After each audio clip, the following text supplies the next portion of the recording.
Merhaba arkadaşlar, Servi'nin mutfağına hoş geldiniz. Bugün sizlere pratik, sağlıklı, lezzetli ev yapımı makarna yapıyorum. Fakat bu makarnayı açmıyoruz, yoğurmuyoruz. İnce irmik kullanıyorum. 1 su bardağı. Öncelik şu şekilde arkadaşlar. 1 su bardağı irmiğe 1 su bardağı yoğurt mayalar derecesinde 40 derecede ılık süt ilave ediyorum. 15 dakika kabarmasını bekliyorum sütle irmiğin. 1 tatlı kaşığı tuz ilave ediyorum. Bu tarif Servi'nin mutfağına aittir. Şimdi irmiğim bakın sütle ılıdı, soğudu. Bunun üzerine 2 adet yumurta ilave ediyorum.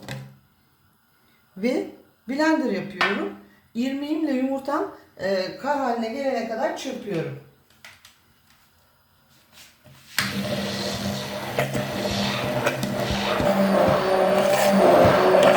İrmik ve yumurtalar bakın hepsi birlikte aynı kıvama geldi. İrmikler içerisinde hiç belli olmayacak şekilde 5 dakika blender yaptım. Şimdi içerisine 3 yumurta daha ilave ediyorum ve tekrar çırpıyorum.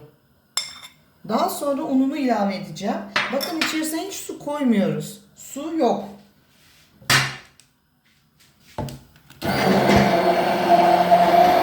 Beş yumurta, 1 su bardağı ince irmik kıvam bakın arkadaşlar bu şekilde. Şimdi kontrollü artık unumuzu vermeye başlıyoruz. Önce yarım su bardağı unumu ilave ediyorum. Yarım su bardağı un daha ilave ediyorum. Kontrollü gidiyoruz arkadaşlar. Tekrar blender yapıyorum. Yoğunluğuna bakacağız. Bardağın yarısını daha koyuyorum. Toplamda şu anda 1,5 su bardağı oldu. Ve blender yapmaya devam ediyorum. Şimdi arkadaşlar size kıvamı gösteriyorum. Bu kıvam bu. Tam 1,5 su bardağı un kullandım. 1 su bardağı irmiğe 5 yumurta kıvam bu. Şimdi bu kıvamın içerisine ben zeytinyağı koyuyorum. Akışkan olması için 2 yemek kaşığı zeytinyağı. Ve tekrar blender yapıyorum. Hazır oluyor.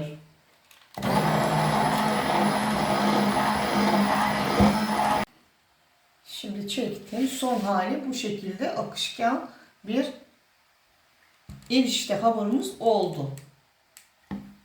Şöyle zeytinyağı ile kabımı güzelce yağlıyorum ki sıvı eriştem üzerinden rahatlıkla akabilsin. Şöyle yağladım. Bir de tersinden de yağlıyorum. Yapışma olmasın hamurumda diye bunu yağlıyoruz arkadaşlar. Hazır.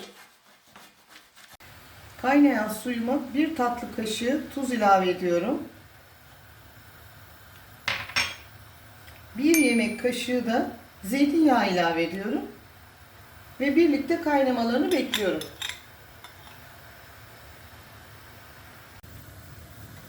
Bir yemek kaşığı tereyağımı yan tencerede aldım. Ocakta erimeye bıraktım.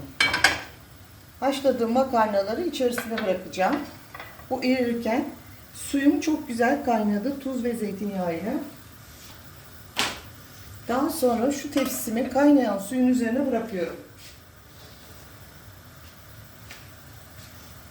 Daha sonra hazırlamış olduğum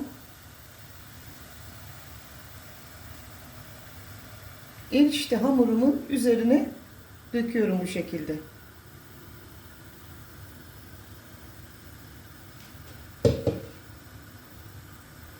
Bu aşamada hızlı karıştırıyoruz.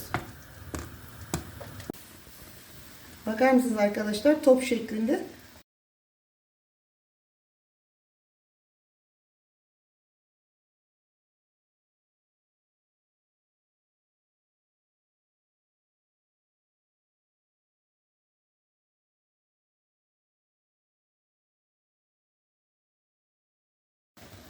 Bakar mısınız arkadaşlar? Bunlar bu şekilde dökülüyor. Sıcak olduğu için zorlanıyorum. Tabii tepsiyi tutamıyorum. Bakın. Bu şekilde bunları da ziyan etmeyin en son kalanları. Bakın arkadaşlar, kuskus makarna gibi bu kadar elle yapsanız böyle küçücük küçücük yapamazsınız. Çocuklarınızı bunu yapın. Dilerseniz kıymalı, dilerseniz sarımsaklı yoğurt.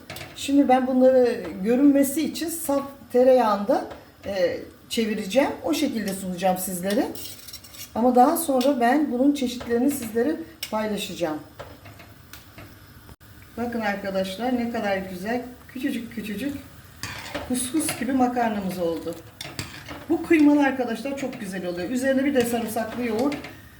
Gerçekten çok lezzetli oluyor. Şimdi eritmiş olduğum tereyağın üzerine ben şöyle makarnamı alıyorum.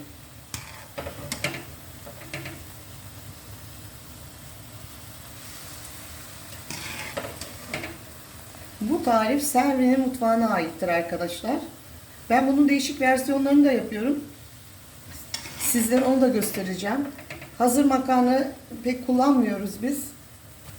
Bu şekilde erişteyi açmak zor geldiği zaman bunu bu şekilde yapıp üzerine kıymalıyı kavurup koyun, üzerine sarımsaklı yoğurt, alın size mantı. Bakın şu küçücük küçücük taneleri. Bunları elle yapamazsınız. Bakar mısınız arkadaşlar? Bunlar elle olmaz. Küçücük küçücük. Bu şekilde göstereyim. Ben tencereleri yer değiştireyim. Bu saf tereyağlı. Bu şekilde de o kadar lezzetli oluyor ki. İçinde bakın bunun su yok. Süt, yumurta, irmik. Bunun lezzeti nereden geliyor derseniz irmikten geliyor. Biliyorsunuz ki orijinal makarnalarda hep irmik kullanılır. Un makarnası değil. Bakın şu güzelliği. Şimdi makarnamız hazır. Çok sıcak olduğu için zorlanıyorum arkadaşlar. Bakar mısınız şu güzelliğe?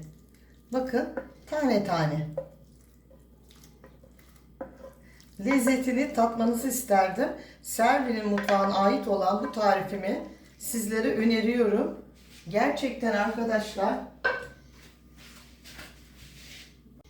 Selvi'nin mutfağına ait olan pratik, sağlıklı ev yapımı kuskus veya makarna, erişte siz ne dersiniz? Fakat sonuçta yumurta, süt ve irmikle oluşan bu sağlıklı. Şimdi bu sade makarna yaptım arkadaşlar ben. O yüzden tereyağı ve kaşar. Çünkü bu tanelerin sizin görmenizi istediğim için bu şekilde sunuyorum. Daha sonra bunun değişik versiyonlarını sizler için hazırlayacağım. Selvi'nin mutfağını izlediğiniz için çok teşekkür ederim. Eğer hala abone değilseniz lütfen Selvi'nin mutfağına abone olmayı, beğenmeyi, yorum yazmayı. Bundan sonraki tariflerimden haberdar olmak için lütfen zil tuşuna basınız.